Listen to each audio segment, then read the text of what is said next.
Fenomena aneh bakal terjadi H2 Lebaran, bumi menjadi gelap dan matahari meledak. 2 hari jelang Lebaran Idul Fitri, H2, bakal terjadi fenomena aneh.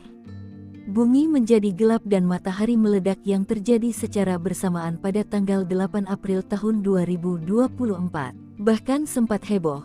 Gerhana matahari total itu menyebabkan bumi gelap gulita selama 3 hari. Unggahan dengan narasi bumi akan gelap selama 3 hari mulai Jumat tanggal 8 April tahun 2024 ramai di media sosial X dan TikTok. Menurut akun @infoastronomi pada Selasa tanggal 26 Maret tahun 2024 gelapnya bumi berkaitan dengan gerhana matahari total di benua Amerika.